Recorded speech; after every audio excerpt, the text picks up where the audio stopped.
1500 বছর আগে হুদায়বিয়ার যে সন্ধির কথা আমরা শুনি, বিশ্ব নবী 1400 সাহাবী নিয়ে এসেছিলেন হজ করার জন্য। কাফেররা হুদায়বিয়া নামক জায়গায় তাকে বাধা দিল। হযরত ওসমানকে নবীজি বললেন, যাও সমঝোতা করে এসো। হযরত ওসমান বিন আফফান রাদিয়াল্লাহু তাআলা আনহু গিয়েছে। তারা ওসমানকে আটক করার পরে ঘোষণা দিয়েছে, কতিলা ওসমান ইবনে আফফান রাদিয়াল্লাহু তাআলা আনহু। ওসমান ইবনে আফফানকে হত্যা করা হয়েছে, মেরে ফেলা হয়েছে। নবীজি কথাটা শুনলেন, সঙ্গে সঙ্গে সাহাবীদেরকে ডাক দিয়ে বললেন, তাঁবুর সামনে হাজির হয়ে যাও। এহরামের যে কাপড় পরা আছে খুলে ফেলো, সাধারণ কাপড় পরিধান করো। অনেকে রোজা রেখেছে, রোজা সব ভেঙে ফেলো। এখন আবার নতুন করে শরীরে শক্তি সঞ্চয় করো। এই যে বাবলা গাছের নিচে আমি হাতটা ফেলে দিলাম, আমার হাতের উপরে তোমরা হাত নিয়ে শপথ বাক্য পাঠ করো।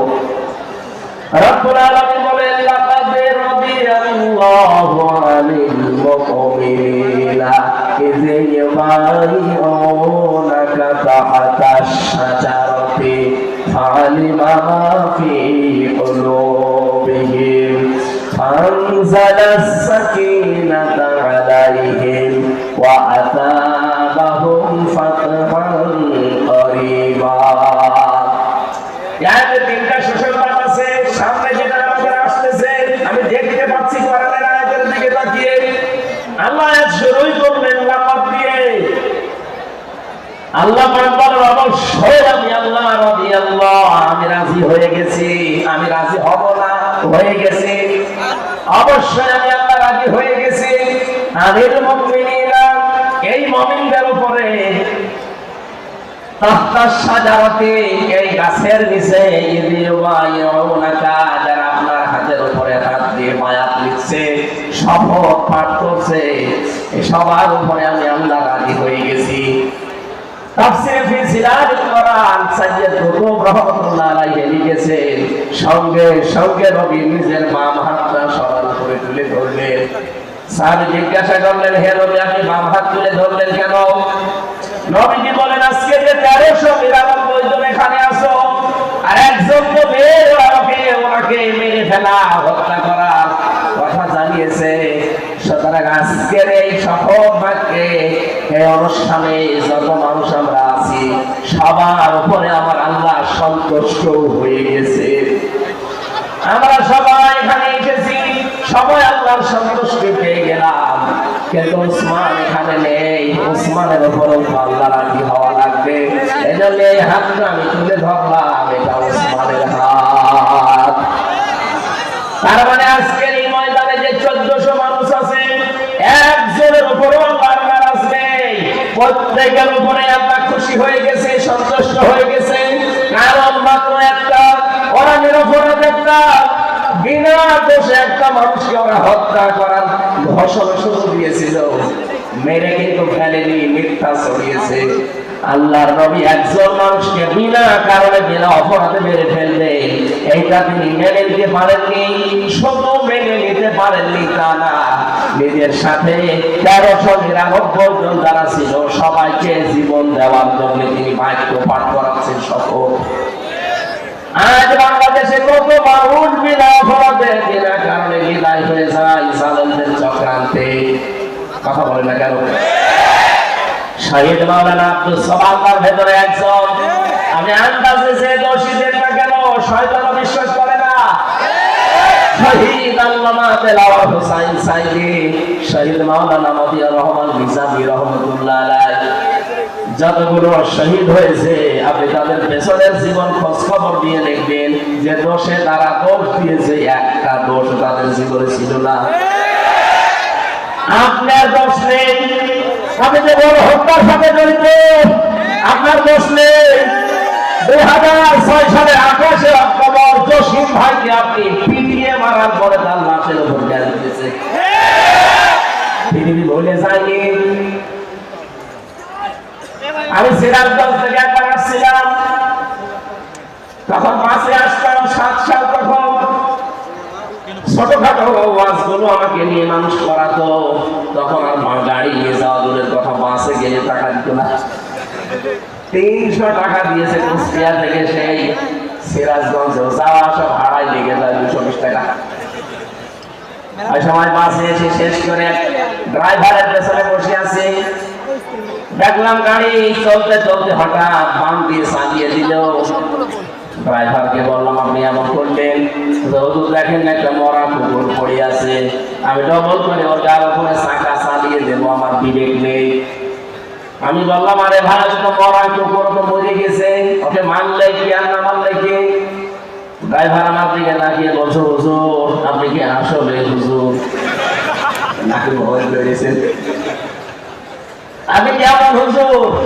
আপনি দেখেন যে একটা মরা কুকুর পড়ে আছে, আমি ডবল করে গাড়ি চালাবো, আমার বিবেক কি মরে গেছে? হ্যাঁ, এইটা শোনার জন্য আমি ছিলাম। আপনার নাম কি? সুব্রত। তোমার নাম শুনে বুঝলাম ওর ইমান নেই কিন্তু বিবেক আছে। ইমান নেই, কি আছে? বিবেকের কারণে সে মরা জিনিস যদি উনি খ্রিস্ট, তারপরে ডবল করে মারল না, গাড়ি ভাঙ দিয়ে চালালো, তারপর ডাইরেক্ট দেয়নি, বিবেকে বাধা দিয়েছে। আর আপনি মানুষ, আপনি একজন হাজি সাহেবা, কিসের ইমান আপনার? আপনার ইমানও নেই, বিবেকও নেই। জীবিত মানুষের একটা লাঠি বইটা দিয়ে আপনি লগে বইটা দিয়ে পিটিয়ে মেরে ফেলার পর যদি ছেড়ে দিতেন না, লাশের উপরে ড্যান্স দিতেন। আমার বিবেক কিছুই নেই, বিবেকের উপরে উপরে পোশাক তুলিছে, বলেন না উজুবিল্লাহ। এই জন্য আমরা এই বাংলার 18 কোটি মানুষ এখন চাই 2006 28 অক্টোবর থেকে শুরু করে 24 সালের 5 অক্টোবর পর্যন্ত যত মানুষ হত্যা হয়েছে প্রতিটি হত্যা বিচার করা লাগবে। ওরা একজন মানুষকে হত্যার কথা জানিয়েছে, এই জন্য যদি নবী 1399 জন রেডি করিয়ে শুধু রেডি করার ফরজ 2টা বিধান লঙ্ঘন করেছেন, একটা হজ আর একটা রোজা, ওটা পরে করে নেব, আগে হত্যা বিচার না করে কোনোদিন আর মদিনায় ফেরত যাব না। ওরা এই ঘোষণা শোনার পরে হযরত ওসমানকে ছেড়ে দিয়েছে। আমার তো মনে হচ্ছে আজকের এই বিশ্বে 210 কোটি মুসলমান আমরা তামাম দুনিয়ায়, কত 57টা মুসলিম রাষ্ট্র, এতগুলো মুসলিম রাষ্ট্র থেকে যদি একবারে এই মাসলুম লোকটার পক্ষে আমরা আওয়াজ তুলতে পারি যে না, বিনা অপরাধে কাউকে আমরা মেরে ফেলতে দেব না, আর কতদিন রাখবেন আপনি এভাবে কষ্ট দিয়ে? আমার মনে হয় আমরা যদি শপথ বাক্য পাঠ করতে পারি, ওই 1399 জনের উপরে আল্লাহ যেমন রাজি হয়ে গিয়েছিলেন, আমাদের উপর আল্লাহ রাজি হয়ে যাবে। কিন্তু পরে 3টা কথা আছে,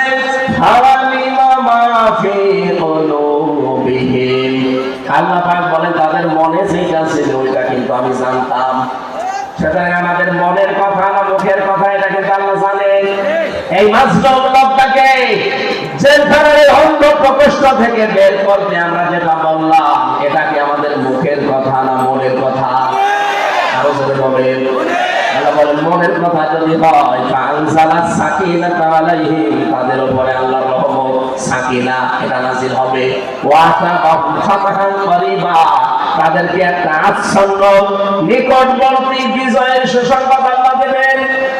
এই আয়াত অনুযায়ী সামনে আমরা যেটা দেখতে পাচ্ছি, এই বাংলাদেশে মাজলুমদের পক্ষে থাকলে আল্লাহর সাকিনা পাওয়া যাবে, আল্লাহর সুনির্দিষ্ট বিজয় আমাদের সামনে আসবে। এই বিষয় আমরা দেখতে পাই না, দেখতে পাই তখন যখন দেখি অন্য ধর্মের মানুষেরা এই কথা জানায় যে 54 বছর আমরা বহু কিছু দেখেছি, শান্তি পাইনি, আমরা এখন দেখতে চাই এই দেশে আল্লাহর কোরআনে কারিমের বিধান কায়েম হয়েছে।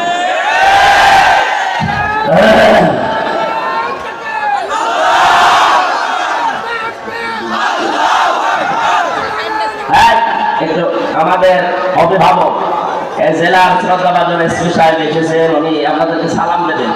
আমরা সালামটা নিয়ে একবার আবার আলোচনা শুরু করবো। আসসালামু আলাইকুম ওয়া রাহমাতুল্লাহ। সম্মানিত পাবনাবাসী, 2 দিন ব্যাপী ইলাহা ইল্লাল্লাহ সুবহানাল্লাহ আলহামদুলিল্লাহ লা ইলাহা ইল্লাল্লাহ সুবহানাল্লাহ আলহামদুলিল্লাহ। এদিকে তাকাও। লা ইলাহা ইল্লাল্লাহ মুহাম্মাদুর রাসূলুল্লাহ।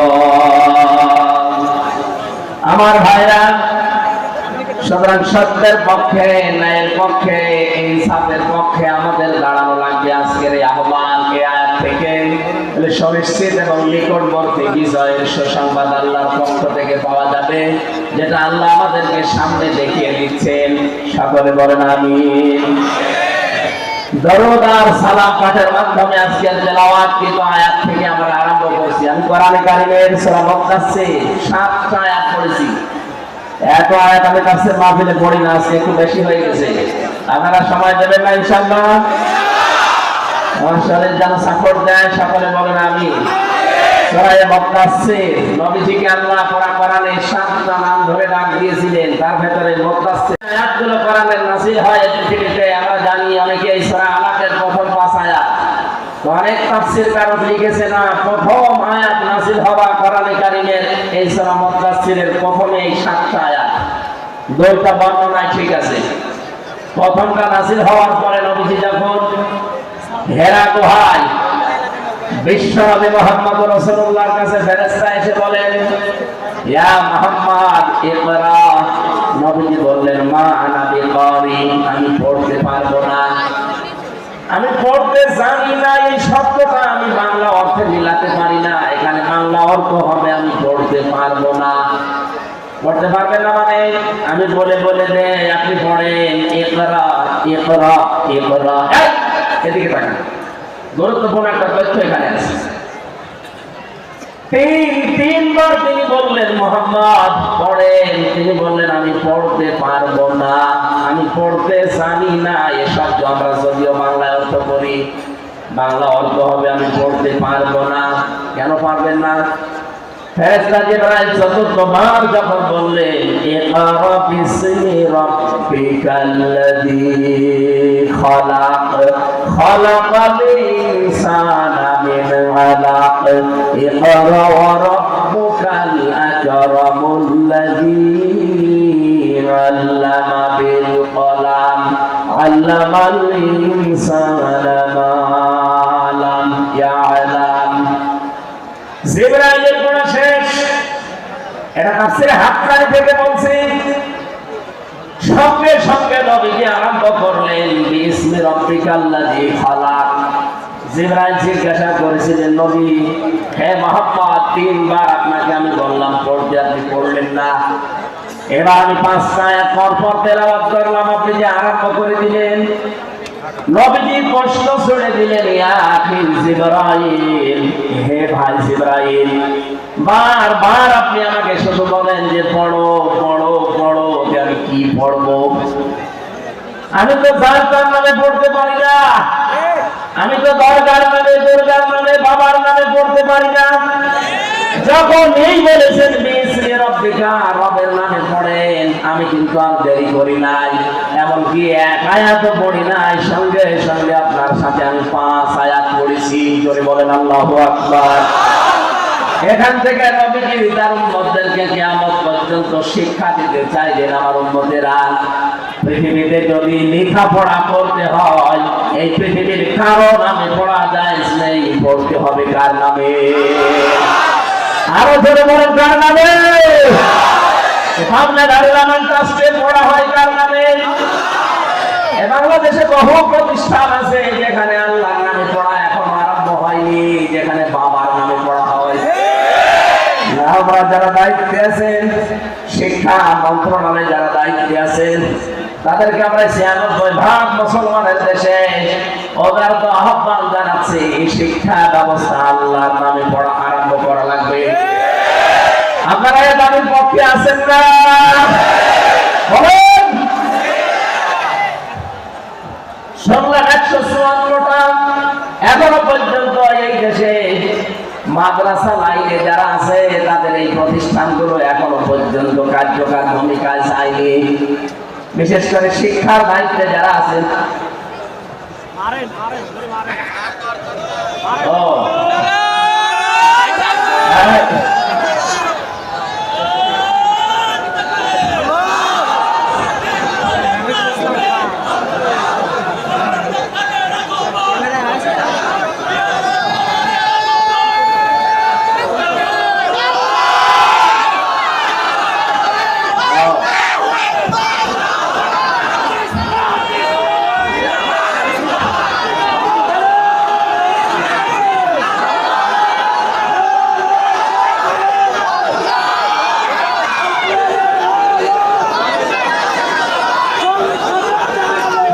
হ্যাঁ ঠিক আছে বসেন।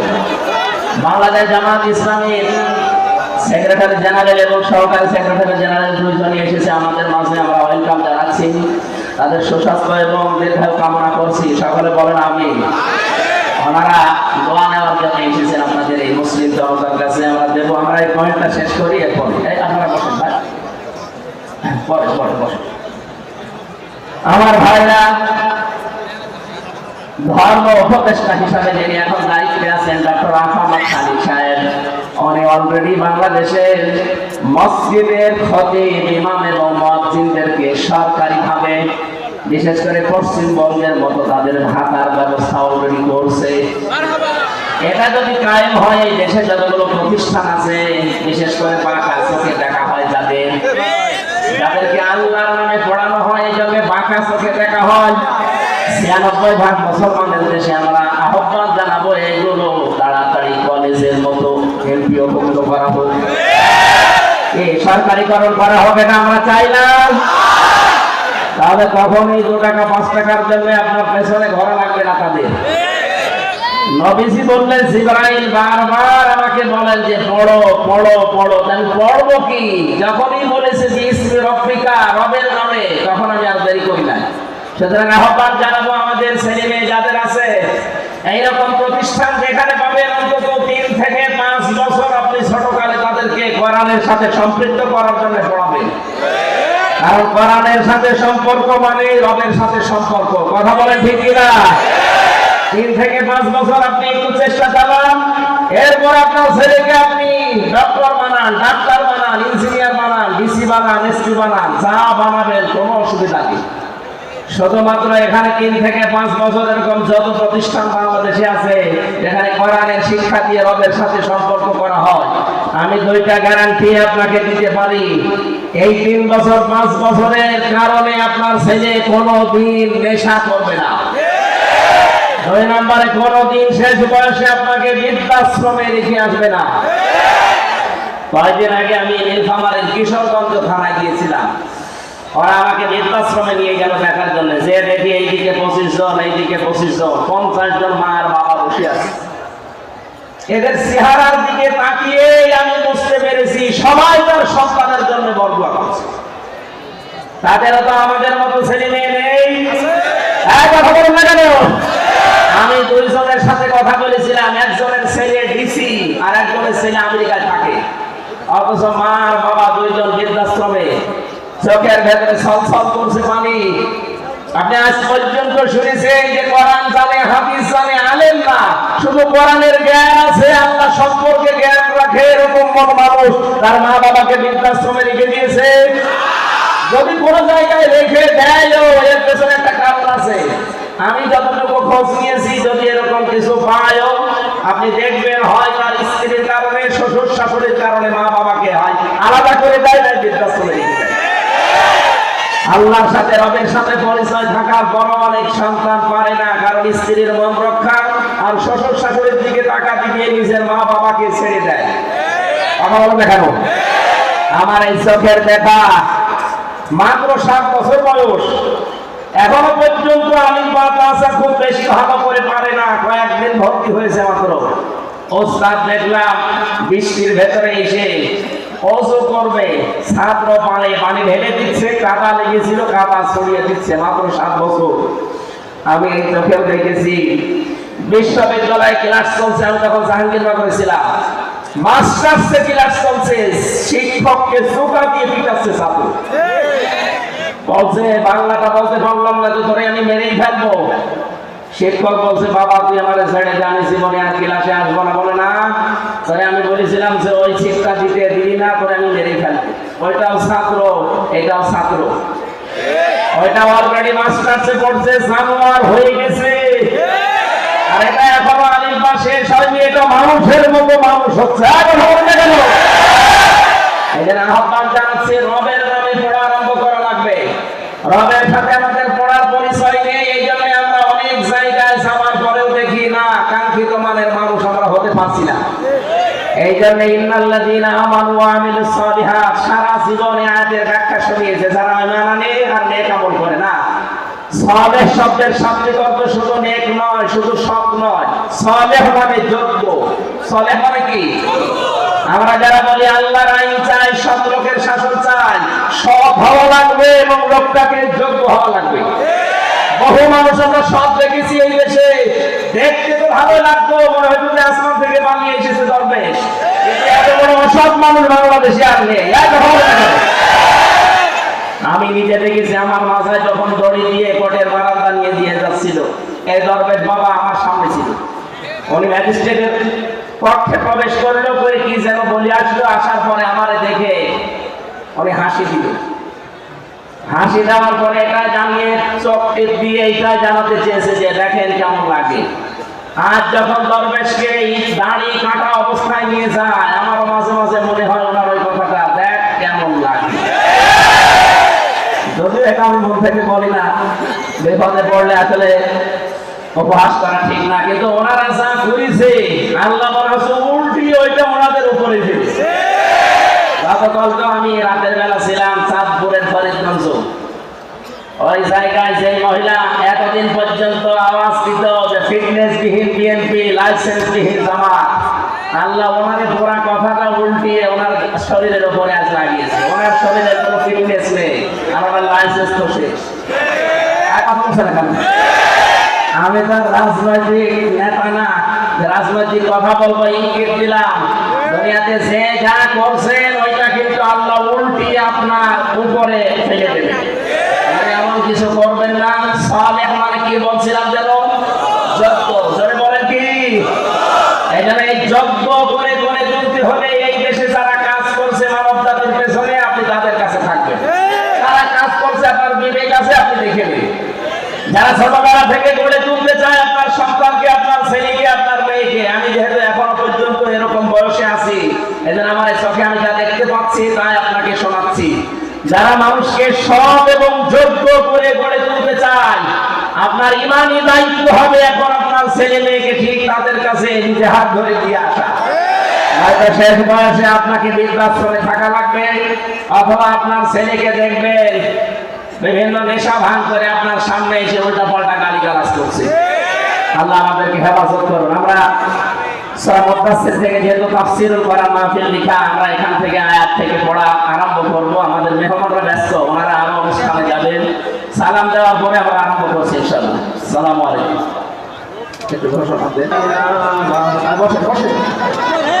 মাওলানা মুহাম্মদ وعلى آل سيدنا مولانا محمد اللهم صل على سيدنا مولانا محمد وعلى آل سيدنا مولانا محمد سبحان الله والحمد لله لا إله سبحان الله والحمد لله لا إله إلا الله জবান করে পড়ে সুবহানাল্লাহ আলহামদুলিল্লাহ লা ইলাহা ইল্লাল্লাহ সুবহানাল্লাহ আলহামদুলিল্লাহ লা ইলাহা ইল্লাল্লাহ লা ইলাহা ইল্লাল্লাহ মুহাম্মাদুর রাসূলুল্লাহ। আমার ভাইরা, বিশ্বনবী বাড়িতে আসলেন, খাদিজাতুল কুবরাকে বললেন আমাকে ঢেকে দাও। হযরতে খাদিজা ওই দিন তাকে যে কয়টা কথা বলেছিলেন গুরুত্বপূর্ণ ছিল প্রথম, ইন্নাকা লা তাসিলুর রাহিমা ওয়া তাহমিলুল কাল্লা ওয়া তাকসিবুল মা'দুমা। হে আমার স্বামী, হে কাসেমের পিতা, আপনি ভয় পাবেন না। কোন জ্যেষ্ঠ জিন পরি এগুলো আপনাকে ভয় দেখাতে পারে না, কারণ এই পৃথিবীতে আপনি মানুষের সম্পর্ক রক্ষা করে চলেন। আপনাবাসী হযরতে খাদিজাতুল কুবরার এই কথা থেকে প্রতীয়মান হয় যে মানুষ আমরা দুনিয়াতে মানুষের সম্পর্ক ঠিক রাখতে পারি, বিশেষ করে আত্মীয়তার সম্পর্ক, রক্তের সম্পর্ক, দলীয় সম্পর্ক, জনগণের সম্পর্ক, এগুলো যারা এই পৃথিবীতে আমরা ঠিক রাখতে পারি তাদের ভেতর থেকে যত রকমের ভয় আছে আমার আল্লাহ নিজের পক্ষ থেকে দূর করে দেন। বলেন সুবহানাল্লাহ।